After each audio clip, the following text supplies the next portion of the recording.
JEE main की eligibility criteria में एक क्राइटेरिया है कि आपका क्लास 12 में या तो 75% हो या आप बोर्ड के टॉप 20 परसेंटाइल में हो।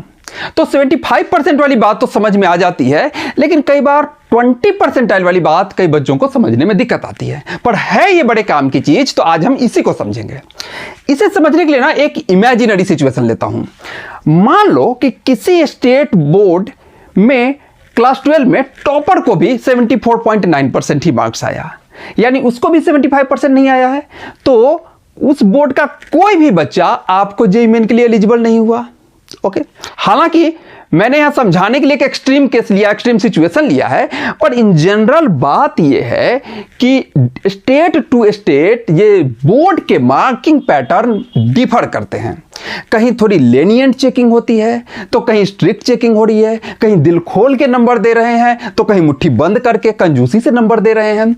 तो ना एक तरह से स्कोरिंग में बड़ा फर्क आ जाता है। अब ऐसी परिस्थिति में उन बच्चों के लिए जो उन स्टेट को बिलोंग करते हैं जहां पर कि थोड़ी स्ट्रिक्ट मार्किंग है, उतने नंबर नहीं उठ पाते, तो ये 20 परसेंटाइल वाला क्राइटेरिया उनको एक एडिशनल गेट दे देता है कि इसके थ्रू वो जेईई मेन के लिए एलिजिबल हो सकते हैं।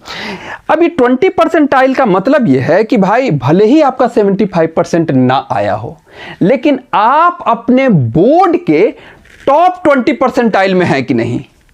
अगर आप टॉप 20 परसेंटाइल में हैं तो 75% वाला आए या ना आए आपकी गड्डी पार है।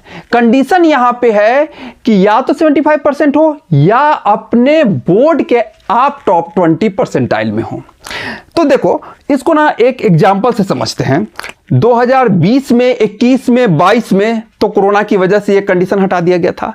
23 में फिर से रीइंट्रोड्यूस हुआ है।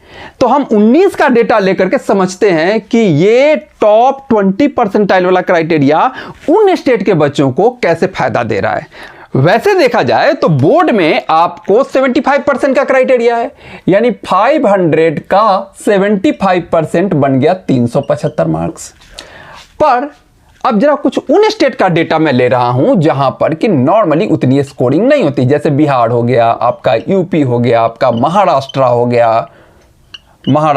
गया, आपका झारखंड हो गया, और ऐसे ही कई स्टेट हैं। मैंने जस्ट समझाने के लिए कुछ एग्जाम्पल लिया है आपको, ठीक है। तो बिहार में एक 2019 के हिसाब से हम बात कर रहे हैं, तो ये है 346 मार्क, जो कि 75 नहीं भाई, मात्र 69.2% हो गया। ओके, यहां पर यूपी में 375 की जगह 338 मार्क में ही काम चल गया, जो कि 67.6% है। महाराष्ट्र में 339 में ही निपट गए आप, 67.8%, और झारखंड में तो और भी कम 321 में ही काम बन गया।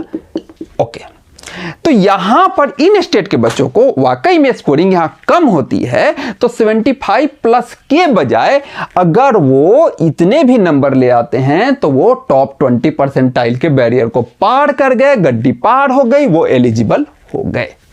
ओके, तो आपको समझ में आ गया होगा कि क्या फायदा है टॉप 20 परसेंटाइल का। ओके, पर फिर भी एडवाइजेबल यह है कि भाई बोर्ड को भी ध्यान देते रहो, ताकि ऐसी कोई नौबत ना आए कि आप एलिजिबल ही ना हो। तो ठीक है, ठोक के तैयारी करते रहो प्रॉपर प्लानिंग के साथ। Thank you.